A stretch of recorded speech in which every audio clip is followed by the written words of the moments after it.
7h09, boa noite, amigos. Estamos abrindo mais um Cadeira Cativa aqui na Ubra TV, o último Cadeira Cativa do mês de setembro. Tá finalizando o 9º mês do ano, também encaminhando a reta final da temporada pros clubes de futebol. No Campeonato Brasileiro teremos mais uma rodada no final de semana, a 27ª rodada. Portanto, ainda faltam 12 jogos do Campeonato Brasileiro.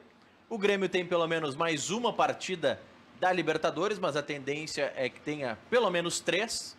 O Grêmio deve passar pelo Atlético Tucumã e aí vai para a semifinal. E aí na semifinal vamos ver como é que vai ser o enfrentamento com o Independiente ou o River. Mas o Grêmio tem 12 jogos do Campeonato Brasileiro, um jogo pelo menos da Libertadores, mas a tendência é que tenha no mínimo 3 jogos da Libertadores. Já o Inter há muito tempo tem só o Campeonato Brasileiro e está nessa contagem regressiva tentando nestas 12 partidas buscar o tetracampeonato do campeonato nacional, da competição nacional, que para alguns não tem graça por ser pontos corridos. O Adalberto Aquino, por exemplo, é um que defende finais com mata-mata, mas aí eu te pergunto, Aquino, já tá aqui também conosco o Fábio Santos. Para um pouquinho, tu já tá não, tu gosta de final, tu quer final no campeonato. Não. Mas conhece muita gente dessa corrente. Não, bom, aí, mas não é a minha. A minha ideia é do mesmo modelo de pontos corridos, só que com campeão do primeiro turno e campeão. Beleza, Bruno. Tá na caixa aqui, viu, Bruno? O pessoal tá te ouvindo aí, mas o Fábio dá uma arrumadinha aqui no fio do celular. Mas campeão do primeiro turno e campeão do segundo turno. Eu fiz o levantamento junto com o Tristão Garcia e todos os campeonatos, com exceção de um, não tinha 5 times até a última rodada do turno disputando para ver quem é que ia ser o campeão do turno. Então, jamais o Campeonato Brasileiro ia ficar... Alguém ia disparar na ponta. Tá, mas hoje nós temos 5 que estão brigando pelo título. É uma excepcionalidade. Mas é uma excepcionalidade que confirma a tese de que tem que ser campeão do turno contra o campeão do retorno? Ou mostra que o campeonato de pontos corridos pode ser equilibrado também e pode ser emocionante? Não, eu acho que... o que eu vejo é o seguinte, nós temos 4... Na minha maneira de ver o futebol brasileiro, nós temos 4 equipes que estão acima da média. Que é o Grêmio, o Palmeiras, o Flamengo e o Cruzeiro. E nós temos 2 equipes que estão um pouco abaixo, mas jogando com alta intensidade física, que é o São Paulo e o Internacional. Porque o que a gente viu na Copa do Mundo, que a gente não viu uma grande equipe, mas muita transpiração. A parte física tendo uma importância fundamental na decisão dos jogos. E é o que o Internacional está fazendo. O Internacional e o São Paulo estão correndo muito, estão passando por cima das demais equipes. E isso equilibra muito. Então fez com que o Internacional e o São Paulo sejam os principais candidatos ao título. Quer dizer, está chegando ali o Palmeiras agora, o Flamengo também saiu da Libertadores e saiu da Copa do Brasil, ele contratou um treinador novo para 12 jogos hoje. O Flamengo tem uma boa equipe, tem bons jogadores, então o campeonato está em aberto. Mas se fosse campeão de turno contra campeão de outro turno, ele estaria sempre muito melhor, teria muito melhores condições, sempre. Os grandes clubes estariam sempre na disputa ali até o final de cada turno. Concordas, Fábio? Boa noite. Fábio Santos, conselheiro do Internacional. Boa noite, Maurício. Boa noite, Aquino. Nome de craque, né? Fábio Santos. Boa noite, amigos telespectadores. Não, eu não concordo com Aquino em alguns aspectos. Primeiro, eu acho que o campeonato de pontos corridos, ele dá emoção no campeonato inteiro. E não, mesmo que tivesse final, como você acha que é interessante, eu não digo que não seja, eu também acho que o campeonato com final, ele dá um gosto. Tivemos campeonatos antes com final, que era uma emoção muito grande, 2 jogos, 2 estádios lotados, 2 grandes festas. Na tese do Aquino, até o Ceará poderia brigar ainda nesse retorno. Mas ao mesmo tempo, o que eu penso? Eu acho que não pode ser o campeão do primeiro turno como o campeão do segundo. Porque o campeão do primeiro turno, ele ganhando o primeiro turno, ele pode simplesmente abandonar o campeonato, porque ele vai estar na final, e com isso ele pode também deixar o campeonato de uma maneira, como vamos dizer, às vezes desequilibrado. Porque ele pode simplesmente jogar mais com aqueles times que ele não quer que jogue a final, e daqui a pouco favorecer um outro quando de repente é melhor para ele jogar a final. Então eu acho que se quer fazer final, classifica os 4 primeiros clubes, os 4 primeiros, no final das 30 partidas, 30 e tantas partidas, faz um sorteio ou joga primeiro com o último, segundo com o terceiro, e aí faz uma final. Agora, o primeiro contra o segundo eu sou contra. E eu acho que...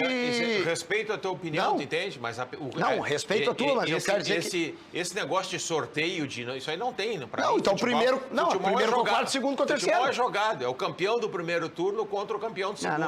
Vai levar a vantagem de jogar a segunda partida em casa quem somar mais pontos dos dois campeões. Mas se o Grêmio já tá reclamando que não tem data, porque vai ter que jogar no meio das datas FIFA sem os seus convocados, vai jogar quando essa partida aqui? O número de datas vai seguir o mesmo. Não, mas acontece o seguinte, que as pessoas não pode defender essa tese quem defende campeonato regional. Eu não defendo campeonato regional. O que existe de dizer... Mas tu foi visto na Guete comemorando o Gauchão esse ano. O que existe... Tinha bastante gente lá. O que existe no mundo é a mesma competição que tem no Brasil. Os campeonatos da Alemanha, da Inglaterra, da Espanha, são 38 jogos. A Liga dos Campeões são 13 jogos. E a Copa são mais 6 ou 8 jogos. O que existe diferente é o campeonato regional. Não pode acabar com o regional. E outra coisa, o regional acaba com o futebol aos fins de semana. Porque tu tirando o regional, tira o espaço de tu ter uma competição com jogos em todos os fins de semana. A média do campeonato brasileiro, que é 15, 16 mil, ela baixa muito por causa dos jogos no meio de semana. Porque a média dos jogos no domingo à tarde, principalmente dos grandes clubes, passa de 27 mil. Então, pensando nessa média em levar público para o estádio, a CBF acertou nas duas vezes que o Grêmio pleiteou jogar na quinta-feira, manteve o jogo no final de semana para ter público. Não, mas aí não é questão de manter no final de semana para ter público, aí é questão de incoerência, tu entende? Então, uma semana inteira que tu pega duas equipes que não tem jogo, tu não deixar jogar na quinta-feira. Isso aí é uma incoerência total, eles não querem mudar, quando interessa para eles, eles mudam. Ontem nós estávamos vendo o jogo do Vasco, que era da terceira rodada do Campeonato Brasileiro. Santos e Vasco. Então, aí é interesse do Vasco, que tem penetração lá na CBF. Então, essa falta de critério aí que acontece. Mas acontece em função da disputa da Libertadores. E o que prejudica são os campeonatos regionais. O campeonato regional podia ter 10 datas. Janeiro, fevereiro. E o Campeonato Brasileiro tem que começar na primeira semana de abril. Eu já tenho até na cabeça os dados. Abril, maio, junho. São 3 meses, com mais 15 de julho, dá 105 dias. Tu tem 16 ou 17 rodadas só nos fins de semana. Tu vai ter, nesse período todo, só 3 rodadas no meio da semana. E tu para em 15 de julho e recomeça em 15 de agosto. Aí tu tem agosto, setembro, outubro e novembro. Dá a mesma coisa, dá 105 dias, dão 15 rodadas no fim de semana, tu só tem 3 rodadas no meio de semana. Mas nessa tua defesa... Tem a Copa do Brasil também. Não, mas nessa linha de defesa... Mas presta atenção, meu amigo. Se eu tô fazendo rodada só nos fins de semana do Campeonato Brasileiro, quando eu tiver a Copa do Brasil, o Libertadores joga no meio da semana. Não, mas esse pensamento de parar 30 dias e de o Campeonato Nacional começar no meio de abril, aconteceu esse ano. Tô reclamando igual. Mas o problema, a reclamação, é do quarta e domingo. Esse que é o problema, que é insuportável. Nenhuma equipe na Europa joga 9 partidas no mês. Em agosto, eu vou pegar esse caso. Em agosto, nós tivemos uma rodada do Campeonato Brasileiro no meio de semana. Era o que eu ia dizer. O resto era tudo final de semana e no meio era a Copa do Brasil e Libertadores. Esse ano a tabela forçou muito final de semana e poucos jogos no meio da semana. Se tu fizer uma tabela dividida, o Campeonato Brasileiro dividido aos fins de semana, tu tem todos os meios de semana para jogar a Copa do Brasil e Libertadores. Aí tu vai conseguir jogar o calendário igual o europeu. Tu vai fazer que no máximo, uma semana tem Liga dos Campeões, na outra semana não tem. Uma semana tem, a outra não tem. Então de cada 15 em 15 dias tem uma rodada no meio da semana. Então tu joga no máximo 6 jogos por mês. O que não pode acontecer é... E as Copas Nacionais entram onde? Vamos Qual é a Copa Nacional? A Copa do Rei da Espanha. Entra no intervalo da semana que não tem... Mas aí segue sendo quarta e domingo. Não, mas aí são 6 jogos. São 38 com mais 13 com mais 6. Não pode ter o calendário aqui. Não, mas a nossa Copa do Brasil não tem 6 datas. Quantas datas tem? A Copa do Brasil tem no mínimo 2 para as oitavas, 2 para as quartas, 2 para a semi e 2 para a final. São 8. 8. Com mais 13 da Libertadores, quanto é que tá? Dá 21, vamos lá. E beleza. com mais 38 do brasileiro? Não, É os 60 que joga a Europa. Agora, questão só que, de datas, só que ok. acontece que tu tira janeiro, fevereiro, março e abril. Tu tira 4 meses. Então, tu tem que espremer. Não, é que tem outras contas que tem que ser feitas. Tá, vamos lá. Nós estamos Não falando... tem conta, é matemático. Não, Tu vai botar o mesmo número de jogos, os 60 jogos, com 4 meses a menos. A Copa do Brasil, ela não, ela é mais facilitada para quem tá na Libertadores. Quem não tá na Libertadores pega a Copa do Brasil lá atrás, vem jogando 1, 2, 3, 4, 5 rodadas até que chegue na rodada onde entra para as finais já ali.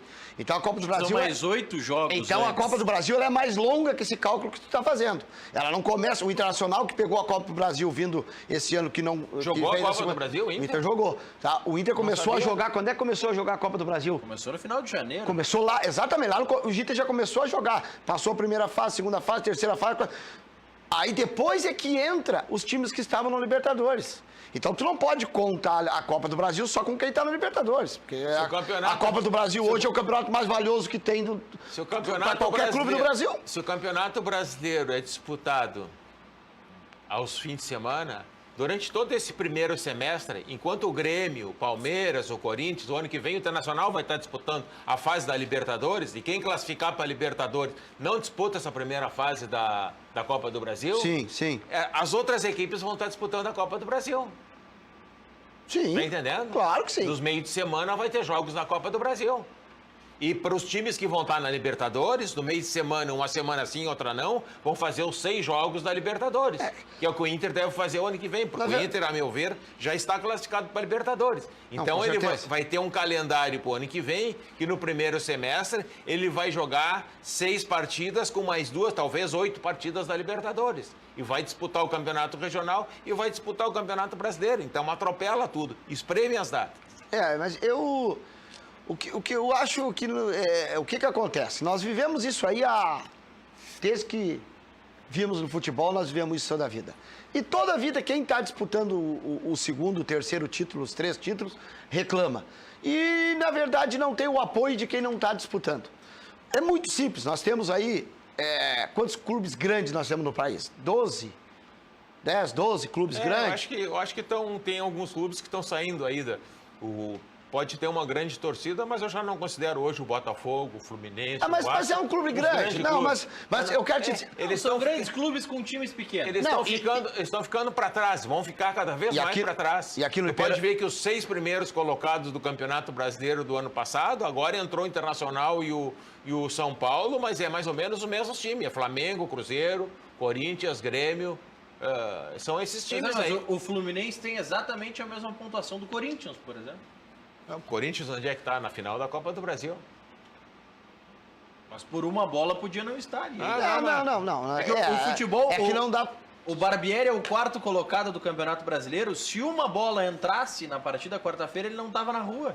Ele não estava com a guia do seguro-desemprego preenchida. Esse cálculo de que assim, o Flamengo está fora, o Flamengo está fora, o Palmeiras está fora. Cara, isso não dá para dizer. Eu tenho um exemplo bem claro. O Palmeiras está fora. Se aquela falta que só o juiz viu no Fábio, no jogo do Flamengo, que anulou o gol do Palmeiras... Falta. Pra mim não foi falta. Pra mim não foi nada. É a tua opinião. Pois é, mas pra mim não foi nada. Falta. Descarga por trás no goleiro. Falta. Ele bateu com o ombro nas costas do goleiro, falta. E tem mais uma aqui. O goleiro veio nele, né? E tem mais uma aqui, ó. Goleiro quase fora da área. E tem mais uma aqui, ó. Não. Falou. A expulsão do Dedé, justíssima. Pra mim, não. Isso é pra ti, pro Maurício. Eu pergunto pra vocês. Vocês viram o Vasco e Bahia? Não vi. Não viu? O Vasco e Bahia teve um pênalti. Que o jogador adianta a bola e a bola tá muito mais pro goleiro do que pro atacante. E o goleiro sai, vai nitidamente na bola, aí o atacante dá uma passada rápida, dá um biquinho na bola e o cara acerta o atacante. O atacante. Pênalti e o goleiro expulso. Isso aí por baixo pode, agora por cima não pode. Os dois foram na bola. Tu não acertou a bola, acertou a cara do cara, rua. Não, é Boa, que eu... todas as Mas faltas... a Comebol não concorda contigo, tanto que Mas essa análise aí que eu quero ver os árbitros me explicarem isso aí. Não, mas não é. Eu quero te dizer que toca quase todos os lances de falta dentro da área ou de velocidade, os dois tentam ir na bola. Um chega primeiro na bola, presta atenção, um chega primeiro na bola e o outro acerta a perna do cara. É falta de cartão amarelo ou vermelho, dependendo da velocidade que é o lance. Agora, por que na disputa da bola por cima, um vai na bola, os dois vão na bola? Aí um chega primeiro na bola e tu chega no meio da cara do cara, porque foi com a cabeça, pode... É que eu tenho uma... Cada um tem uma opinião. A minha opinião é o seguinte, a regra mais errada que existe no futebol, na minha opinião, tá? É que o goleiro é intocável na pequena área. Isso aí pra mim é ridículo. Porque se tu olhar, o goleiro não tem condição de chegar na bola. A bola tá a 3 metros dele, mais alto que ele. Ele vem, voa por cima de todo mundo. Ele cai em cima da defesa, do atacante. O juiz dá falta. Mas por quê? Porque ele saiu atropelando todo mundo. Cara, aquela bola, o goleiro saiu quase lá fora lá quase no risco da grande área, que não é nem o lugar dele. E aí ele se fecha com o Dedé. Não. Ele saiu lá e deu um soco na bola. O Dedé que acerta, que vai... a intenção do Dedé é chegar na bola. A bola tá aqui. Aí eu chego e dou um soco na bola. Aí tu me dá uma cabeçada na cara. Pra mim é acidente de percurso. O Dedé ali já vem com o olho fechado pra cabecear. Então não expulsa mais ninguém quando o goleiro sair pra ir na bola e tu não acertar no atacante. Mas é muito, não dá nem cartão. Mas é muito diferente. A bola no ar, quando a bola vem no ar e os dois... no ar pode. Não, mas não é. E por baixo não pode. A Comebol acredita nisso. Não é. Cartão, eu quero que alguém me explique por que sendo com a cabeça pode, com o pé não isso. pode. É que se tu olhar o lance, quando o Dedé pula... Entendeu o que eu quero dizer, Maurício? Não, mas aqui não. Olha o lance. Quando o Dedé pula, o goleiro tá a 3 metros dele. Aí os dois estão no ar. Tu não tem como no ar tentar voltar pra trás, tentar parar, tentar segurar. Agora, numa bola que vem no chão, tu te atira na bola se tu quer. Aí é diferente. Tu dá o carrinho na bola que se tu quer. O atacante tá ali. Agora, me desculpa, bota o lance ali. Ninguém deu o carrinho na bola. Os dois pulam assim, ó. Dedé aqui, o goleiro aqui. Quando chega aqui, como é que eu paro? Não, eu não quero bater no goleiro, eu quero descer. Não tem controle remoto. Agora no chão sai. A maioria das faltas por baixo, tu tá correndo com a bola, tu vai com o pé na bola e o outro chega primeiro. Aí como é que tu vai tirar? Tu não tira mais a perna, tu acerta no outro. Tem caso que o cara deixa a perna pra acertar também. Bom, mas aí é outra coisa. Mas pode, né? Mas normalmente são expulsos quando acontecem esses casos. O quê? Né? Deixa a bola pra quê? Deixa o pé pra acertar. Os dois, na maioria das jogadas, estão visando a bola. Um chega primeiro, o outro chega na perna do cara. É falta. Passível de cartão, amarelo ou vermelho. Se o cara toca a bola... Não interessa, tocou a bola, eu toquei a bola, eu tô numa dividida contigo. Eu toquei a bola e tu veio pra tocar na bola, eu fui mais rápido que tu acertou a minha perna. Falta. Dependendo da velocidade que tu me acerta, o juiz te dá cartão vermelho ou cartão amarelo. Mas isso eu concordo. Então, agora por cima, se eu vou disputar a bola na cabeça, o cara chega primeiro, eu dou uma cabeçada no meio da cara dele, aí é sem querer. Mas não é que não pode, é que por cima tu não tem como parar, por baixo tem. Como que tem? Depois que tu já em velocidade tentou ir na bola. Tu pode pensar se tu dá o carrinho ou não. A bola tá ali. Mas não tu é tenta carrinho, chegar primeiro. Não tem ninguém de carrinho, estão de pé. Estão de pé, disputando o lance. Bom, O Leandro de Guaíba tá defendendo a tese aqui de que o lance do Dedé é acidente de trabalho. Eu também acho. Falta até pode ser, mas não para cartão vermelho, diz ele. Abraço. Aí ele pode achar que é cartão amarelo até. Pode achar que é cartão amarelo. Então eu posso achar Por imprudência. Exato. Eu posso achar que é vermelho, porque o lance foi violento demais. O jogador vai ficar 2 meses, quebrou o maxilar. Eu posso achar que o lance foi violento demais. Pode ser uma imprudência, mas uma imprudência grave. A consequência da imprudência acabou sendo grave. É aquela história. É um lance raro. O que eu não vejo é um absurdo no juiz ter expulsado o cara.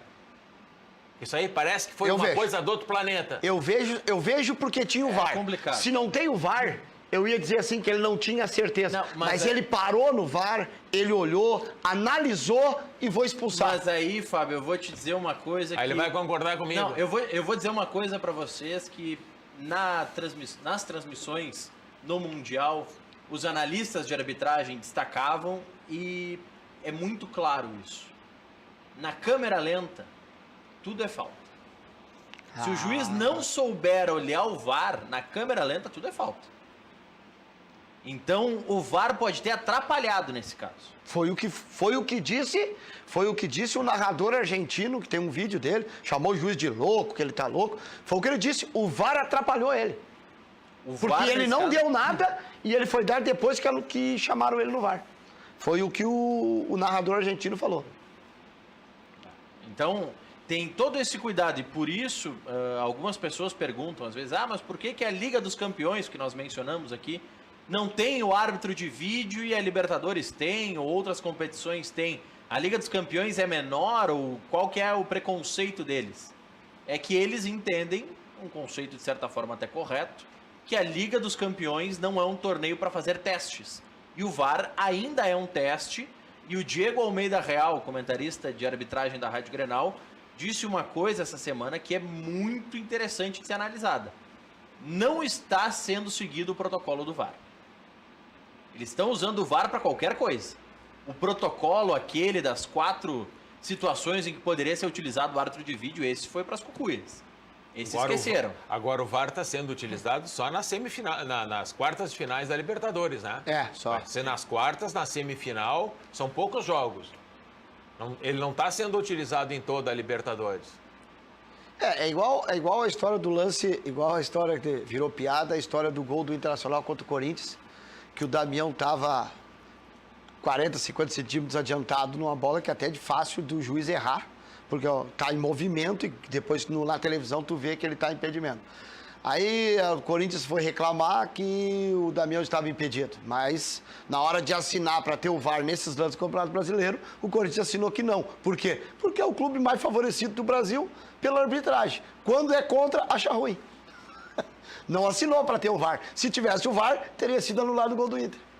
Mas... Era uma situação clara. Naquele lance era óbvio que o VAR ia anular o gol. Né? Pois é, mas aí ele não assinou. Por quê? Porque ele geralmente, na dúvida, o Corinthians é favorecido. O erro de arbitragem sempre faz isso. Claro que sim, principalmente num lance daquele, que nós estamos falando de 40, 50 centímetros. E já se provou nesse lance com o Dedé... Mas não marcar 3 pênaltis num jogo, aí é complicado, né? Ele vai voltar? Não... Só estou dizendo que 3... Mas qual jogo? Tem jogos que tem 3 penalidades e o juiz não marca nenhuma. Tu sabe qual é o que ele tá por falando? exemplo. Cite 1. O Grenaldo para o primeiro turno do Campeonato Brasileiro. Mas tem um também que é o mais claro, que os 3 que não foram dados agora há poucos dias num jogo aí, lá em São Paulo, que também ninguém reclamou. Praticamente um pontapé para pênalti vermelho. Ninguém achou ruim. Qual é o lance que tu tá Ninguém achou ruim. Tá te referindo ao lance do Jeromel? Pelo amor de Deus, né? Lance do Jeromel? Claro. Pênalti? Pois é, isso é o que eu tô dizendo, mas não houve um comentário que foi. Não tem dúvida, pênalti. Eu também acho que foi. Pênalti, marca e bota na marca da cal. Eu concordo. Então, nessa linha, algum dos pênaltis do Grenal foi pênalti? Então vamos fazer o seguinte, o Grêmio perdeu 1 ponto ali, né? Pênalti, o jogo foi 0-0, né? E me dá os 3 que estão me faltando. Mas aí se nós for analisar mas aí tu não quer analisar. Não, mas não é isso, mas não é isso. Para aí, aqui não, pelo amor de Deus. Nós vamos analisar a arbitragem, porque vai estar faltando 2 pontos aí. Nós temos que ser pequenando demais, verdade. Teve épocas no Campeonato Brasileiro, esse ano eu acho que não. Mas teve épocas que as pessoas tinham 2 tabelas de classificação.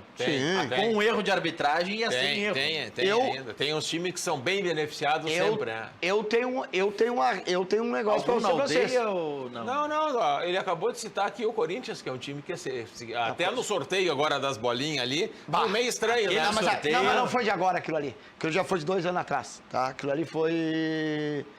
Botaram na mídia, mas não é de agora. Parece que é 13 ou 14, não sei quando é. Mas de qualquer jeito foi roubo. Mas de qualquer jeito foi manipulado. Não, mas eu vou dizer pra vocês que o Campeonato Brasileiro desse ano, pra mim, tá? É o campeonato que eu acho que a arbitragem tá cometendo menos erro. Alguns erros acontecem, vão acontecer sempre. Não tenho visto grandes erros, assim, uns absurdos, até porque eu acho que de tanto a gente cobrar, a gente que eu falo... de esportista, nós aqui, o Maurício, como imprensa, a gente como torcedor, como dirigente, a gente tem cobrado muito que o árbitro auxiliar atrás do gol, ele comece a se mexer, porque até poucos dias atrás eles eram um poste. vigias do Arnaldo. Agora eles estão ajudando. Nós tivemos um pênalti contra nós, legítimo, na minha opinião, o pênalti no Cuesta, contra o Chapecoense, que o juiz não deu. O juiz mandou seguir. E o árbitro atrás deu o pênalti. Eu acredito. Então, eu acho que o juiz atrás ele tem que dar. Contra mim, a meu favor, mas ele tá ali para isso. Ele só não pode estar ganhando um salário e não ajudar. Eu acredito também que quem deu o pênalti no Alisson no jogo contra Foi. Paraná. O Paraná foi o Vigia também. Foi. Porque o árbitro não ia dar o pênalti. Não, o árbitro não deu. O árbitro fez assim e ele fez assim com a cabeça pro árbitro e o árbitro marcou o pênalti. E aí tu vendo na televisão o lance claro, né? Tanto é que o Paraná foi todo em cima dele. Do Vigia, não do árbitro. Mas aí tem um detalhe nessa utilização do árbitro adicional que fica atrás do gol, que o Arnaldo apelidou de Vigia e todo mundo chama de Vigia. Estamos chamando, porque ele chamou. O grande problema é uma história que contou aqui o Fabrício Neves Corrêa no preliminar à imagem do futebol. Ele, enquanto árbitro adicional que ficava atrás do gol, em uma oportunidade, avisou o árbitro pelo comunicador, avisou, foi pênalti. E o árbitro disse, não, eu que estou vendo, não foi nada. O que pode ter mudado, o que me parece que mudou, é que os árbitros passaram a aceitar a ajuda do Vigia, ou a ajuda deste árbitro adicional. Porque o que normalmente acontecia e ainda acontece na escala destes árbitros? É um árbitro FIFA no comando do jogo, independente de qual árbitro FIFA for, e é um aspirante ao quadro CBF que fica atrás do gol. São árbitros de hierarquia muito diferentes. É um árbitro do quadro A da CBF e um do quadro CD, que está entrando para o quadro nacional e começa a ficar atrás do gol. Por isso que, em muitos casos, o árbitro principal não ouvia o tal do Vigia. Agora parece que a orientação da CBF, do Comitê de Arbitragem, é de ouvir um pouco mais esse auxiliar. Eu só não acho como que não ouvia, Maurício, assim como eu acho que ele se omitia com medo de cometer um erro e sobrar para ele a responsabilidade de um pênalti que ele marcou ou não, sendo que o juiz não deu e ele marcou e não era, ou vice-versa. Hoje eu acho que a união está mais... Eu acho que eles estão se comunicando eles mais. Que vão para a geladeira igual. O árbitro que estava ali no lance do Alisson, se o cara dá um rapa um pouco maior, pega ele junto. Ele estava em cima do lance, entende? Quer dizer, não tem como ele não se posicionar naquele lance, entende? Não, eu acho que ele... É o que eu estou dizendo, eu acho que ele se posicionou certo. O que eu digo é que não era com tanta frequência que os árbitros auxiliares, ou vigia, como estamos tratando aqui, eles tomassem as decisões. Eles preferiam ficar mais na deles, se omitindo para não assumir a responsabilidade. E o que a gente vê também é que, seguidamente, esses árbitros, os bandeiras principalmente, eles marcam muitas faltas dos atacantes nos defensores, e quando é para marcar o contrário, aí eles não marcam. Principalmente lance de área. Seguidamente tu vê eles marcando a falta do defensor. Quando é falta de ataque... Não, falta dos atacantes, entende? Falta de ataque eles marcam. O pênalti não. O pênalti não. Porque aí eu acho que é mais difícil, né? Eu acho que eles deixam a responsabilidade aí pro árbitro. A convicção tem que ser maior. Tem que ser maior, né? Eu não tenho dúvida que se nós analisarmos as faltas que o juiz dá no meio-campo e as faltas que ocorrem dentro da área, se nós analisarmos, tranquilamente daria 15 pênaltis por partida. Que às vezes há lances iguais de empurrão, de não sei o quê. O que eu acho mais hilário, escanteio. Bateu o escanteio, os caras estão se segurando. Aí vem a bola, o cara pula, ninguém encostou nele, o juiz dá falta, perigo de gol. Lá no meio-campo, o cara pula na cabeça do cara, pula por cima, cai do outro lado e ele não dá falta. Ali é uma coisa do escanteio, só se tu gravatear o cara, que nem o Bressan fez no Grenal lá no Beira-Rio. Sim. Né? Pênalti escandaloso.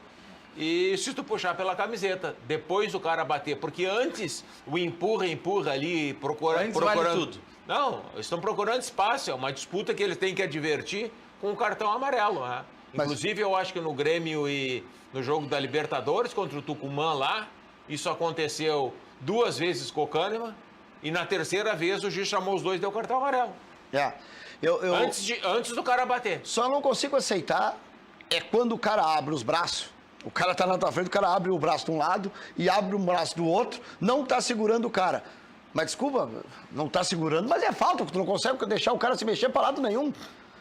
Mas acontece dos dois lados. Não, mas não Tanto tô... que na mas não tô- Libertadores ali, o Kahneman e o Bianchi, do Atlético Tucumã, os dois fizeram aquilo o tempo todo até tomarem cartão. Mas não tô defendendo nenhum lado, Maurício. Eu tô Não, mas colocando um mas troço que é muito sem fundamento. Ali um tenta pegar a frente da jogada, tu entende? O outro não quer deixar. Porque Eu só acho que não pode abrir os braços. O jogador de futebol, quer dizer, depois que tu sobe, que tu pega impulso e sobe, já era. Mas foi o que eu defendi. Já era. Agora eu não entendi mais nada. É o que eu tô defendendo no caso do Dedé, que depois que ele subiu, ele não tem o que fazer Não, mais. eu tô te dizendo pro defensor chegar na bola. Não pra chegar no cara. É na bola. Nós estamos falando em bola. Não, mas é... Olha aqui, Adalberto Aquino, Fábio Santos, tá chegando aí o Sopa de Granada também, o Eduardo Fritz. Nós, juntamente com o Grêmio, aqui no Cadeira Cativa, vamos fazer uma promoção especial para os nossos telespectadores. Nós vamos sortear na segunda-feira um par de ingressos para torcedores do Grêmio, obviamente, que queiram assistir Grêmio e Atlético Tucumã. Como você participa nesse endereço que está aí na tela, facebook.com/Luiz Carlos Reck. Lá você curte a página, deixa uma mensagem, tem todas as regras de como participar. Você manda uma mensagem dizendo o porquê você merece ganhar esse par de ingressos, o que te motiva a torcer pelo Grêmio e desejar esse par de ingressos para assistir a partida da Libertadores. Para participar, você tem que curtir a página, facebook.com/Luiz Carlos Reck, compartilhar a publicação que divulga essa promoção, marcar 3 amigos e escrever a frase. 3 amigos é para ajudar a divulgar mais, para que outras pessoas também participem. Na segunda-feira, no Cadeira Cativa, a gente vai divulgar quem ganhou o par de ingressos. É um par de ingressos para torcedores do Grêmio que querem assistir Grêmio e Atlético Tucumã, com uma venda de ingressos superou as expectativas, tanto que a projeção é de 49 mil espectadores na arena, e aí talvez atenda aquela demanda que tinha pré-jogo, de a arena lotada ou não lotada. Então, teremos uma projeção de 49 mil torcedores e 2 torcedores, um par de ingressos vai ser sorteado aqui pelo nosso Cadeira Cativa na próxima segunda-feira. Então, entre na página, pode assistir as lives tanto do Cadeira Cativa quanto do Preliminar no Facebook e deixa a sua mensagem, participe. Boa sorte para você que está aí em casa. Depois do intervalo, já com o Sopa de Granada, ele vai nos trazer os últimos detalhes, porque tanto o Fábio Santos quanto o Sopa certamente já leram o relatório que ontem o Wiltor Momba e o Fabrício Falkovski divulgaram no Correio do Povo. Certamente já mandaram para os conselheiros depois do vazamento na imprensa, e eles vão nos trazer detalhes ou as impressões deles de tudo isso que aconteceu no passado. Eu sei que o Sopa vai querer falar também sobre o balanço do primeiro semestre. Já voltamos. 7h44, como é que tá o clima da Serra, Sopa? Boa noite. Boa noite a todos. Um prazer estar aqui de volta com o Aquino, com o Fábio, contigo, né? Um abraço pro Rec, que provavelmente... Ele tá assistindo? Olha... Deve estar indo pra Serra. Tá indo pra Serra. Não sei. Ainda que ele não tá assistindo, eu não vou sei. dar o meu recado pra ele se ele não tá assistindo. Ele deve estar com o Abel em algum programa romântico. Só Ih, pode. rapaz, Só pode. Não. Vai tomar cartão depois dessa. Não, eu gostaria que alguém me amasse como o Rec ama o Abel. Essa O sabe? que tem o Quando Abel, né? Não, eu fico... Não, porque tu falou ele que... ama o Abel e que ele odeia o Paulo Odônia. Pois é, eu não Não, falo. quem ama o Odoni na mesma linha, no mesmo grau ou até maior, tem é o Beto Bedin. o Beto- Não, o Beto não, Novo o que Hamburgo. acontece é que o Beto Bedin e eu compactuo com muitas coisas dele, a gente defende o Grêmio, tá? Eles têm uma mania de querer desmerecer o trabalho da Arena, da construção da Arena. E eu defendo o Paulo Odoni, que construiu a Arena em 2 anos. A Prefeitura de Porto Alegre não consegue construir em 6 anos uma passagem de nível. Em 6 anos. O Grêmio construiu uma arena. Ninguém construiu uma arena em 2 Mas anos. a passagem de nível é mais difícil. E aí eles querem criticar. E aí o REC vem aqui e me diz que a responsabilidade das obras do entorno da arena é do Paulo Odoni. Aí é brincadeira. Paulo Odoni é responsável pela arena que ele construiu. Agora, as obras do entorno é do poder público. É um acordo que existe com o poder público. O Agora, Ministério Público não concordou com esse acordo, né? entre quem? Aquele acordo inicial que a prefeitura ia fazer as obras. Então a responsabilidade é da prefeitura, do prefeito e do Ministério Público e do Estado. A responsabilidade é da OAS. Com a prefeitura, não do Grêmio. O Grêmio não... Mas se o Grêmio comprar os direitos, a responsabilidade vira do Grêmio. Tá, mas se o Grêmio comprar os direitos sobre a gestão da Arena. Sim. Isso aí foi um contrato que foi colocado pelo Aquino Vermelho. Ele que, quando foi feito o acordo lá no Ministério Público, eu acho ele como um agente público, ele está defendendo os interesses públicos. Entende? Se alguém comprasse a gestão da Arena antes de fazerem as obras, seria de responsabilidade de quem comprasse. Porque a gestão da OAS, ela teria 20 anos. Se alguém compra, é responsável pelas obras. Por isso que o Grêmio até hoje não comprou a gestão da Arena. Então agora tem um acordo entre o Ministério Público, a Caragones, as plantas já foram aprovadas. No que aprovar a responsabilidade de quem vai fazer, talvez o Grêmio até o ano que vem possa ter a gestão da Arena. Aliás, só nesse assunto, eu já vou te passar a palavra sobre, porque eu sei que tem muita coisa para dizer. Ontem esteve aqui o João Patrício Herman, por coincidência, logo após vazar o relatório, não teve nada a ver porque o convite foi prévio, e ele falou, dentre outros temas, que o custo do Beira-Rio é muito alto, dando a entender de que o Beira-Rio que o Inter gasta um valor exagerado, muito volumoso para manter o Beira-Rio. E aí eu comecei a me perguntar, será que é uma boa para o Grêmio comprar essa gestão? Dá tanto custo assim? Eu defendo e digo isso aos amigos gremistas, não comentei isso com aquilo, mas comento com o conselheiro ali, que é meu vizinho aqui, que é o Cristiano. O Cristiano do Ofertão aqui, tu deve conhecer. Cristiano Becker. Cristiano Becker, é conselheiro lá no Grêmio, tá? A minha opinião, desculpa me meter na arena do Grêmio, que eu não tenho nada a ver. Mas fala do Internacional, que ele está dizendo que o custo é alto. Não, mas é que nós estávamos falando da Arena e ele falou do Beira-Rio, e aí ele fez a pergunta se acha que é vantajoso. Se vale a pena. Eu vou dar a opinião sobre as duas, não tem problema nenhum, tá? Eu acho que o Grêmio, na situação que está, onde a OAS administra e o Grêmio não tem que arcar com essas despesas, com toda essa responsabilidade, Fábio, acho que, na minha opinião, era que o Grêmio não deveria comprar para o bem do Grêmio. Essa é a minha opinião. O Beira-Rio, o contrato... tá ruim, mas tá bom. Não, é que tá ruim, mas também não tem custo, né? Não. O Beira-Rio, assim como nós falamos, nós temos o contrato da Arena, ele é diferente do Beira-Rio. Nós temos a administração do Beira-Rio. Mas, teoricamente, o Beira-Rio como todo estádio, é muito caro. E você também paga essa despesa. Tem que se fazer uma conta muito bem feita, se é vantagem administrar. Vou fazer perguntas agora. O Sopa pode até me complementar. Mas antes eu quero complementar com perguntas que, se tu puder me responder, o Sopa pode responder também. Então, assim, eu acho que tem que ser feito contas bem feitas, para saber se vale a pena ter a gestão ou não. O Wagner de Canoas está dizendo que o Aquino está afiado. É que nós estamos tratando como se fosse dois estádios grandes, mas que fosse do tipo do Centenário, ou tipo do Ipiranga de Erechim, o Colosso da Lagoa. Não é. Eles têm online, eles têm um ERP, que a gente chama, que é o mesmo sistema de indústria, que eles conseguem aferir online qual é a hora de fluxo maior, tudo se sabe, toda a gestão se tem o controle total de tudo. Então essas coisas de ser caro ou não, chega o João Patrício, nós estamos em outubro quase de 2018, olha, o Beira-Rio é muito caro, sabe, nós temos uma diminuição, tivemos no ano passado uma diminuição clara do quadro social, nós tivemos um gasto excessivo no futebol, porque o que eu tô achando muito divertido de toda a história do relatório, vazou o relatório, olha... Recebeu o relatório? Já recebi e já li, né, já tinha lido que tinha sido disponibilizado pelo nosso vazador, e aí... O Fabrício Falkowski e o Wilton Moura. Não, esses não são... Esses são jornalistas, é outra coisa. É um cara competente. Sobre competência eu não sei. Não, agora a questão porque conseguiu a questão ponte, né?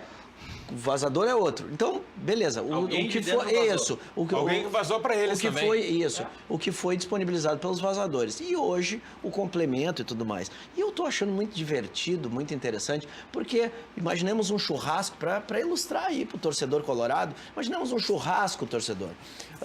E o relatório de 83 páginas, né?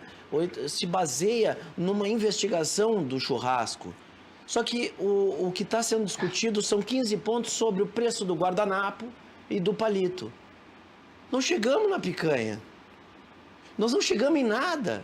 O clube gasta em futebol, de cada 10 reais, do dinheiro que tu, sócio, bota lá dentro, 10 reais, vamos pegar 10 reais, 2 reais são gastos em outras coisas, estrutura, gasto corrente, funcionário, aquele funcionário, o porteiro, a secretária, tal, essas coisas.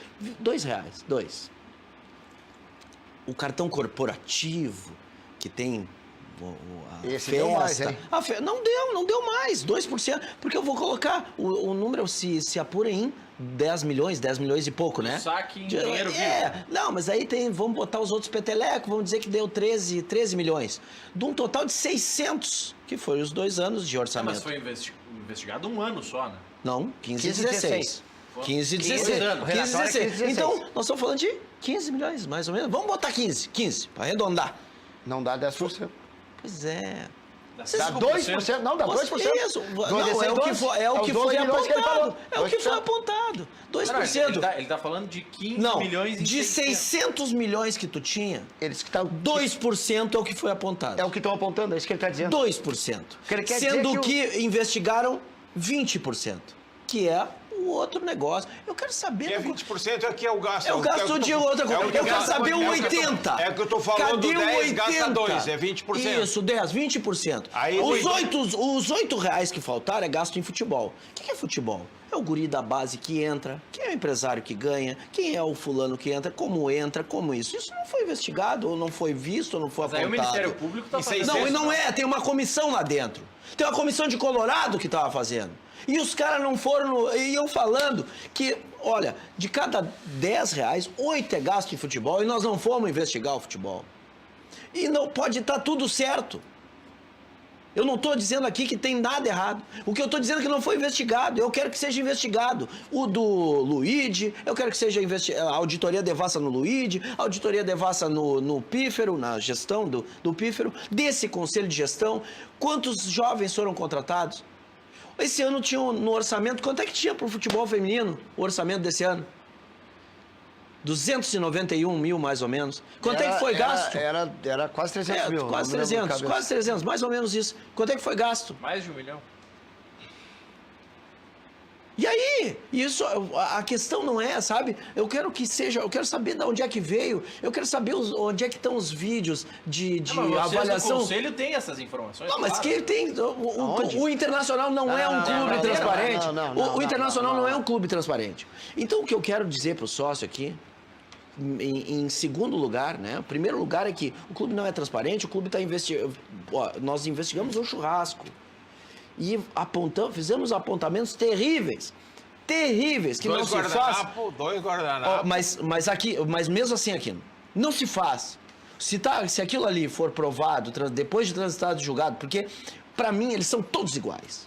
Todos iguais. Os procedimentos são, muda um pouquinho ali, um pouquinho aqui. No geral, no cômputo geral, se tu olhar bem de cima, assim, ao menos tudo como essa grama aqui. Tem umas mais fininhas, outras mais verdinhas, outras mais amarelinhas, mas é a mesma coisa. A grande questão é que se depois de transitado e julgado isso aí, se eles forem realmente culpados por coisa, se houver realmente crime nisso aí eles passam a ser diferentes. Enquanto não tiver crime nessa jogada, provado, transitado e julgado, eu não vou botar dedo na cara de ninguém desta forma. Dizer que você é isso, que você é aquilo. O que eu quero é o seguinte, é uma auditoria devassa no clube, como a gente já fez abaixo assinado, que alguns conselheiros já assinaram. Engraçado que o Sérgio Yuken, eu fiz 2 abaixo assinado pedindo auditoria devassa. Sabe o que é auditoria devassa, né? Não é nos 20%, não é nos guardanapos. Eu quero 100%. Dos 600 milhões... Não é dos 600, eu quero dos últimos 5 anos, dos últimos 10 anos. Eu quero tudo. Eu falei isso aqui. Eu quero tudo. Eu falei não isso adianta. aqui no dia que estourou o problema do Vitória. Agora, Aquino, deixa eu só complementar aqui. O Maurício estava aqui, e aí o Rec disse assim, não, o Aquino conhece o amigo do Vitória, está defendendo o Vitória. Disse, não, se tu vai fazer uma auditoria na gestão que passou nos últimos 2 anos, faz o seguinte, faz nos últimos 4, pega outra direção, porque aí tu vai ter um parâmetro qual era o procedimento da gestão 2013, 14 e 15 e 16. Agora, digamos que eu foque só nessa, só no pífero. Que tem coisas terríveis de incompetência, de coisas que eu acredito que são erradas, que eu falei desde o começo, que venho aqui, vocês são testemunhas, eu sempre estou falando lá no conselho, o Fábio é testemunha, que nós dois, inclusive, apontamos bastante coisa. A grande coisa é que eu quero a auditoria devassa nos 100%. Foi nos dito, Fábio, tu estava na sessão, eu tenho certeza, que foi dito pelo Amarante, que na primeira sindicância que fizeram, lembra? Foi dito por ele sobre um relatório da Ernst Young, lembra? Foi dito por ele que não tinha relatório. Não, aquilo ali foi a maior... Foi dito ou não foi dito? Foi dito... história que... Não, primeiro foi dito que nós receberíamos o relatório. Isso, que de mais de 500 páginas... Não, 200 e poucas páginas. Não, esse foi o que apareceu debaixo da minha porta. Aí depois recebemos um compilado, pequenininho. 6 slides. Resumo.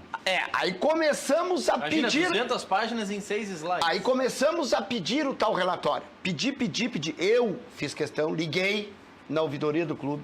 Liguei no conselho. Foi feito ofício para que apresentasse o relatório para os conselheiros estudarem o relatório, para ver o que acontecia. Foi dito, claro, em alto e bom som. Não existe relatório. E aí, o que eu recebo na porta da minha casa? 200 e não sei quantas páginas do relatório da Ernst Young. Foram te levar? Não sei quem largou debaixo da minha porta, mas tava lá. Quando eu chego, tem um envelope lindo. Porque sabe teu endereço. Eu sou sócio, né? Qualquer um que sabe. E quando o Ministério Público exigiu, apareceu. A grande...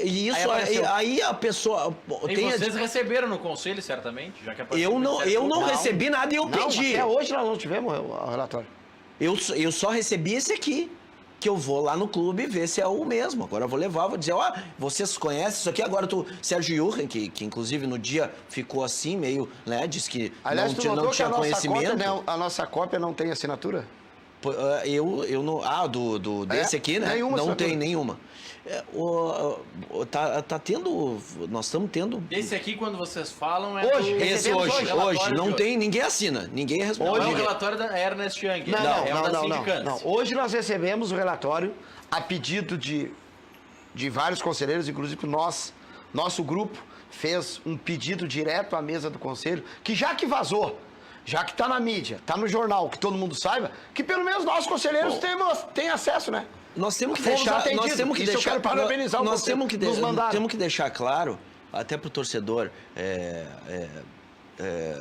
ter na mente que o clube estar numa ótima posição da tabela, graças a Deus que está, que às vezes eu fico diante do descalabro, sabe, dessa direção que tecnicamente me parece até, eu sempre lembrando, até transitar em julgado, até ser apontado que alguém fez algum mal feito, julgado, para mim, tu não tem diferença. Eu falo de procedimento de falta de transparência. Agora nós tivemos, eu fiquei sabendo pela imprensa, que o Internacional estava negociando a venda dos direitos para o exterior, que é um pool de clubes. Tu ficou sabendo através do Conselho Deliberativo? Recebeu algum ofício? Nada. E que os clubes receberiam luvas. Mas é mais fácil ler o Correio do Povo. Ficou convencionado, tu lembra naquela última reunião pro torcedor, quando teve o negócio da Globo, pro esporte interativo, ficou convencionado que luvas, a partir daquele momento, até 5 minutos antes da reunião não era, mas a partir daquele momento, luvas é adiantamento. E aí hoje eu fico lendo na Globo, lendo nos portais, que os clubes receberão luvas. Bom, se o clube recebeu luvas, o clube negociou direitos sem falar com o conselho. Sim, sempre. O clube falou que manteve negociou a negociação Mas isso eles em acham- sigilo, eles batem- em sigilo de venda de direito. Aqui, se tu já vendeu alguma coisa na tua vida? Se tu vendeu alguma coisa na tua vida, a primeira coisa que tu vai fazer é informar o mundo que tu está vendendo. Por quê? Porque tu está buscando o quê? O maior preço. Receita. Se tu ficar quietinho, o que vai acontecer? O que eu soube é que dos clubes da Série A, apenas 3 clubes saíram dessa negociação, que era o Corinthians, o Flamengo e o Atlético Paranaense. Isso, e eu tô dizendo de Não novo. concordaram com essa A negociação? divulgação da CBF é de que 18 clubes assinaram. Assinaram Como é o quê? que a venda por 500 milhões dos direitos de TV internacional de 19 a 22. Os anos de dentro 2019 500 milhões 2020. por ano ou 500 no total? Global. 500 milhões no todo. Então o que eu Tá, fico. Corinthians, Atlético Paranaense e quem? Flamengo. Flamengo. Não assinaram. Não, eu não sei. Não. Eu sabia que esses 3 clubes estavam fora dessa negociação, que eles queriam fazer uma outra negociação com Um investidor chinês. um investidor chinês e queria pagar o dobro do que estava pagando esse aí. Só que essa proposta eu não sei se chegou, Mas se esse não aí chegou. aumentou um pouco, porque essa proposta que fecharam agora em $500 milhão por 4 anos, que será De dividido- reais, né? De reais. De reais Ah, com, que será- com dólar a 4. que será dividido igualmente entre todos os Tá, clubes. mas tu pega $500 milhão, tu divide por 4, dá 125 milhões por ano. É isso? E aí tu divide por 20. Por 18. São 18 clubes. Pois é uma negociação que eu não estou Mas entendendo. é um... Não, 18 que venderam os direitos. Mas daí é vai uma dar- negociação que eu não aí vai consigo dar 6 entender. milhões por ano, é uma insignificância. A metade do que paga o Campeonato Gaúcho, tu vai vender os direitos. Internacionais. Ah, mas e daí? Para quantos países? É Enfim. que nós se contentamos que isso é um extra. Não, mas não, Mas não recebia importa. nada. Mas é um absurdo esse valor. É um absurdo esse valor. O que tá, Insignificante. né, É, mas aí tem- mas tão aí tem um absurdo problema. quanto é a questão de nós não termos de novo a transparência. Quando o clube vai negociar imagem, porque tem esse caso é transmissão de imagem para o exterior. Há 2 anos atrás, nós negociamos geração de imagem. Para vocês entenderem o que eu quero dizer com isso, quando tu fala de transmissão e geração é a torcida do Corinthians está mais alta do que a torcida do Inter dentro do Beira-Rio ou do Grêmio dentro da Arena. Isso é a geração que o gerador quer passar. Quem gera Quem faz gera o corte faz das o que imagens. quiser. Faz o que quiser. Quando eu negocio a geração de imagens, isso tem que estar. Isso é um exemplo de como a geração é importante. A transmissão, ela é menor do que a geração, porém, nós estamos falando de um histórico que a gente tem de negociações atabalhoadas. Nós estamos com o negócio, o Pífero assinou o contrato, trouxe para nós já tudo pronto, e não foi terrível? Foi terrível, foi traumático. E agora o Medeiros. Agora o Medeiros vai lá, assina o contrato, vai receber, segundo, eu estou falando, segundo a imprensa. Segundo a imprensa, vai lá, assina um contrato e vai trazer para dentro de novo, da mesma forma, igual ao Pífero. Aí as pessoas tentam dizer que eu sou radical, que eu falo isso, que eu falo aquilo. Não foi. Os procedimentos são os mesmos. Exato, é isso. Esse tipo de procedimento não pode acontecer aqui. Principalmente, eu não falo do Grêmio, porque eu não tenho nada a ver com o Grêmio. E eu não me interessa o jeito que o Grêmio negocia. Eu não quero saber. O que eu quero saber é que conosco não pode mais acontecer. Nós caímos para a 2ª divisão. Quando nós caímos, aquilo ali, para mim, é o fundo do poço. Eu não quero cavar mais fundo. E se você fizer a mesma coisa que fizeram, você só vai colher um resultado. Ou mesmo. É especulação, tá, Sopro? Mas eu vou fazer um exercício que não precisa nem pensar muito para chegar nele. O contrato é de 500 milhões por 4 anos. E tem luvas. Então, muito provavelmente é 100 milhões de luvas, 100 milhões no primeiro ano, 100 milhões no segundo, 100 milhões no terceiro, 100 milhões no quarto. Chegamos nos 500 milhões. 100 milhões dividido por 18 clubes dá 5 milhões e meio para cada um por ano. Então ganha 5 milhões e meio agora, 5 milhões e meio em 19, 5 milhões e meio em 20, 21 e 22. Não li nas informações que foram divulgadas se existe, por exemplo, correção monetária nesse valor, nesse período. Tá, mas independente disso, é um valor insignificante. 5 Não, e milhões além- é menos do que um mês de folha do Além Grêmio do, do Internacional. além, Encaixa no é o valor. que encaixa no calendário, porque a gente não está disputando outras competições, estamos lá. Mas, no geral, no cômputo geral, Inter e Grêmio são relegados a uma posição inferior a São Paulo, Rio e Minas. Aí eu vou ver Então chifre nós em somos cabeça... pagos para ser escondido e não só para ser Eu vou ver transmitido. chifre em cabeça de cavalo, talvez, mas é uma especulação e depois do intervalo vocês vão falar sobre isso. Será que o Inter aparece muito nas segundas-feiras porque é um produto importante para aparecer nas segundas-feiras? Ou é um tapa de luva da TV Globo mostrando algo que vocês vão perder a partir do ano que vem, porque essa audiência vocês não vão ter mais? Depois do intervalo comercial, Sopa, o Aquino e o Fábio vão falar sobre isso. Também vão falar de futebol, sobre quem tá brigando pelo título do Campeonato Brasileiro, se o Grêmio tá brigando ainda. Escalação do Inter, escalação do Grêmio. Escalação do Inter, escalação do Grêmio, tudo isso depois dos reclames. Já voltamos. 8h09, de volta no Cadeira Cativa, recebendo Eduardo Fritz, mais conhecido como Sopa de Granada, conselheiro do Inter, ao centro, Adalberto Aquino, que vai nos dar a escalação do time do Grêmio, se concorda em utilizar reservas, ou uma base reserva, na partida no Rio de Janeiro, e também o Fábio Santos, igualmente conselheiro do Internacional. Só essa questão para arrematar esse assunto que ficou no ar. Vocês acham que é porque gostam tanto do Inter ou é para mostrar, ó, isso aqui vocês vão perder a partir do ano que vem, porque a transmissão de vocês é com a Turner e não conosco? A gente tem, como eu te falei, os procedimentos, tal qual se confirmada essa informação da imprensa, os procedimentos com a Turner, com a Esporte Interativo foram atabalhados, foram atrapalhados. Acabou-se fazendo um contrato que agora a gente está meio amarrado, 19 e 20.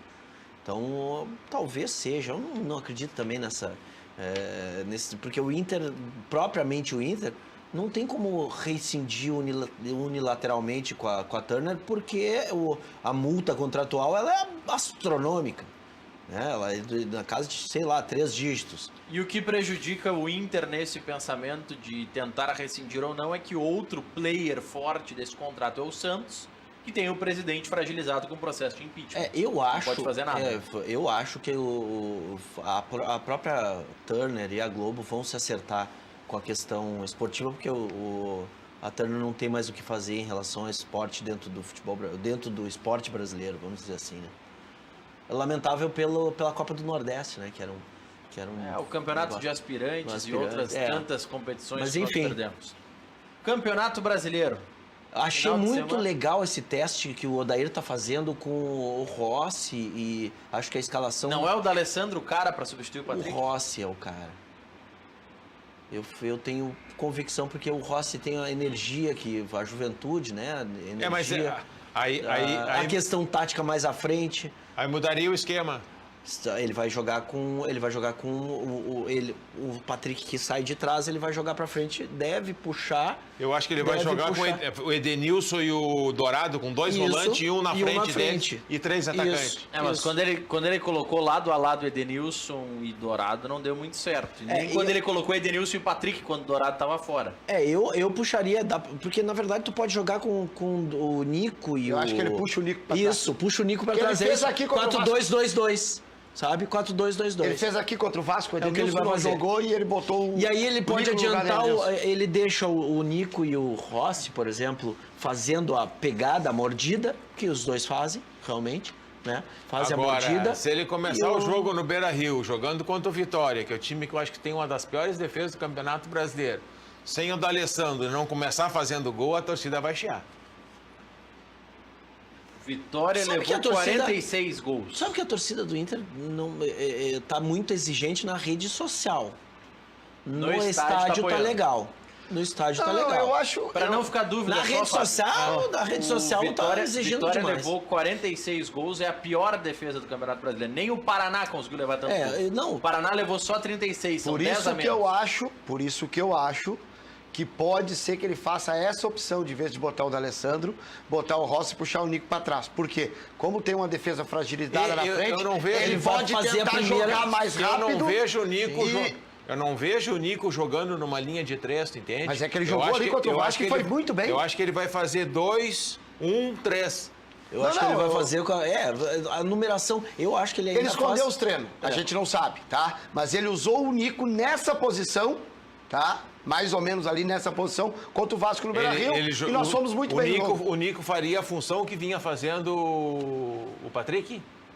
Fechando pelo lado esquerdo, o centralizado Dourado. Ele volta o Edenilson um pouquinho e bota o Patrick na frente dos dois. O Nico na frente dos dois. Então muda o esquema, ele joga 2-1-3. Não, mas o Nico não desce. Mas o Nico não desce que nem o Patrick, né? Não. Esse é o caso. Ele joga mais adiantado. Ele não vai descer nunca. Não é tão Não, o forte. que ele vai fazer, que eu imagino que nós vamos fazer é marcar mais em cima. É o que eu reclamo do treinador da seleção brasileira. Do Adenor Bach, tu tá na bronca Do com o Tite. Não. Eu não consigo entender uma seleção brasileira, quer dizer, que o treinador tem uma convicção, tudo bem que ele tem as convicções dele de um esquema, tu entende? Mas ele tem que ter o plano B, ele tem que ter um outro esquema para jogar. Jogar com o Paulinho fazendo um corredor, jogar com o Renato Augusto fazendo outro corredor e jogar com o Casimiro centralizado. Eu tenho que jogar também com 2 volantes, jogar com um na frente deles e jogar com os 3 atacantes. Você concorda com a convocação do Wallace? Eu tenho essa alternativa. É uma alternativa, mas eu vou te perguntar, qual é o outro jogador que teria para convocar? O Fernandinho já deu os doces, né? Não dá mais. Chega. O Wallace, se é o do Grêmio... Não, ele não tá no Grêmio agora. Não, mas se é o do Grêmio que eu digo, se é o futebol do Grêmio... Mas é uma alternativa. Eu não tenho visto. Eu te pergunto, eu te rebato a O pergunta. Wallace disse que tá se recuperando. Quem é o outro jogador que teria para convocar no lugar dele? Olha, se a gente for analisar o Campeonato Brasileiro, o Dourado joga na mesma função. Mas o Dourado Se foi deveria reserva convocar a ou não. vida inteira do Wallace. A Olimpíada ele só entregava a Gatorade lá. Quer dizer, vou convocar o titular, né, da Olimpíada. Mas aí tá convocando por 2 anos antes? Eu discordo nesse sentido. Eu tenho que entrar pela competição. Quem é que jogou na seleção e jogou bem? Eu não sei se Mas então o Luan tinha que estar na seleção brasileira, porque Também teria que estar, com certeza. Eu não sei. Mesmo com as atuações desse ano. Vai remar enquanto não tiver um jogador que nem o Luan para fazer um outro tipo de Mesmo futebol. com as atuações do Luan desse Mas ano. o Luan tá jogando muito concordo. bem. É o jogador que tem maior assistência no Campeonato Brasileiro. É o jogador que não fez gol no Campeonato Brasileiro, mas tem 11 ou 12 gols na temporada. Sei que o Sopo e o Fábio querem réplica, tréplica, depois dos reclames. Já voltamos. Não. Time do Grêmio para enfrentar o Fluminense. Te agrada essa base reserva? Já está definida a escalação? Nós somos reservas. Provável time, vamos lá aqui, ó, nos alfarrábios. Paulo Vitor, Léo Gomes, Paulo Miranda, Bressan e Juninho Capixaba ou Marcelo Oliveira. Maicon, Tassiano ou Matheus Henrique. Jean-Pierre ou Douglas. Alisson, Everton e Tony Anderson. O ataque praticamente titular que tem hoje, né?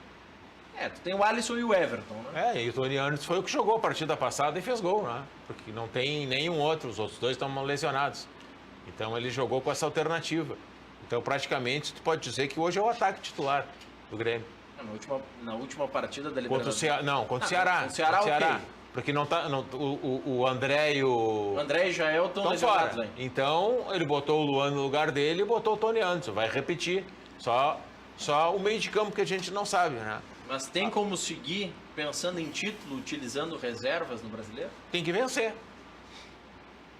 Tem que vencer o Fluminense. Se quiser continuar pensando em título, tem que vencer o Fluminense.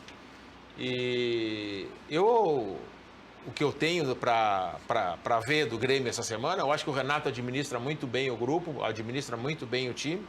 O que eu tenho é que ver o trabalho que a direção fez essa semana, que renovou o contrato do PP até 2022, fez a aquisição do Matheus Henrique, que era um jogador que estava emprestado, e eles emprestaram com 40% só. O Grêmio teria que pagar até o fim do ano 40%. E o Grêmio conseguiu fazer uma negociação e comprou 70% do jogador. Eu acho que nessa hora tu tem que saber negociar para comprar mais. Né? Que no início eles não quiseram vender. Então eu acho que fez uma boa negociação. Eu acho que o Grêmio já tinha renovado o contrato do Jean-Pierre. Então a gente está prestigiando os jogadores da base. E agora é a oportunidade que tem para esses meninos jogar. Eu acredito que um dos 2 deva jogar. Ou o Jean-Pierre ou o Matheus Henrique. Adalberto Portaluppi colocaria Kahneman na terça-feira mesmo pendurado? Me tira uma dúvida antes de eu te dar essa resposta. Não tem agora vai até o fim? Até o fim. Vai ter que correr risco. Precisa correr risco contra o Tucumã? Pois é, mas 2 a 0 a favor. Mas aí tu vai correr o risco no primeiro jogo fora contra o River ou contra o... Mas onde que o Kahneman é mais importante, na Argentina ou em Porto Alegre? Não sei, mas aí ele ficaria fora de uma dessas partidas. Se toma cartão. Então, não, é risco. E o Ramiro também, tá com 2 cartões. Ramiro e Kahneman. O Ramiro, sim. E o Maicon já zerou Então a agora cartela. o negócio eu acho que ele tinha que jogar com o Tucumã, se preservando. E aí no primeiro jogo com o River, lá com o Independente, quando a gente fizer 2-0, ele faz que nem o Maicon. Força o terceiro para não jogar aqui. Já tá projetando tranquilidade para passar para final. Tem que pensar, eu acho que o título que o Grêmio vai disputar é o Tetra da Libertadores. Tem todas as condições.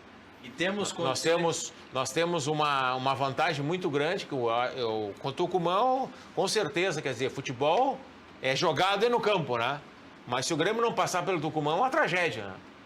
Depois de ganhar a primeira partida fora 2-0, é tragédia. Não. É tragédia. E ainda mais com a falta de tradição do adversário. Então, quer dizer, dos E classificados... o adversário não tem É o único... O Tucumã tá poupando 2 aí final de semana para vir jogar com o Grêmio. Mas ele não vai poder jogar com o principal zagueiro, que ganhou o terceiro cartão. Tem o lateral esquerdo que machucou, que também não vai jogar, e tem o jogador que foi expulso. No caso do Inter, no Brasileiro, é o que nós disputamos. Eu acho que tá no O Inter bom é caminho. candidato ao título ou não é? Friamente olhando, racionalmente, eu acho que falta ainda para nós um pouco de estofo, né? Devido à nossa falta de estrutura no vestiário, o Odair tá isolado, tu tem o Rodrigo Caetano lesionou os ligamentos. Aí não vai o Rodrigo conseguir participar Caetano das é viagens. Ligamento ou tendão? Ele é executivo. Uma das duas. Ele não vai conseguir jogar. Ele não vai conseguir viajar. Porque ele teve que operar. Então, tendão, acho que foi o tendão. O que acontece é que ele está isolado. O Odair, eu falo sempre, o Odair tem total mérito, porque ele conseguiu fazer um trabalho autoral dele, né, implementar um sistema de jogo, recuperar peças que estavam relegadas, né, que tínhamos condenado já as peças, o Dourado é um exemplo. Então ele tem um trabalho espetacular. O lamentável da direção ter deixado o Odair sozinho. Talvez a gente tivesse tido uma melhor sorte numa competição como a Copa do Brasil e tudo mais. Então, mas nesse momento eu acho que racionalmente falta estofo na reta final agora. Faltam umas 2 atuações do Tem Inter tem uma conjuntura pra do se futebol qualificar. brasileiro que me deixa assim, com fé, com esperança. Por quê? Conjuntura geral do futebol brasileiro. O futebol brasileiro é uma bagunça. Mesmo assim, nós estamos nas competições, eu falo Brasil, né? Os brasileiros, porque eu sou Brasil fora o Grêmio, né? Eu sou o Brasil. Então, nós temos possibilidade porque os outros estão envolvidos em outras competições. Fecha o programa, Fábio. Eu acho que nós temos condições, sim, de brigar pelo título. Até porque o Flamengo está trocando de treinador aí, tem um bom time, mas não tem apresentado. O Palmeiras, que eu acho que é o time que pode ser campeão, está envolvido até a final da Libertadores aí. Eu acho que nós podemos, sim. Nós temos 2 jogos importantes aí agora. Eu acho que se nós conseguir, a gente vai brigar pelo título, sim. Obrigado, Fábio Santos. Obrigado, Adalberto Aquino, Eduardo Fritz, Sopa de Granada. Você pela audiência. Segunda-feira, 1h25, tem o preliminar. Bom fim de semana.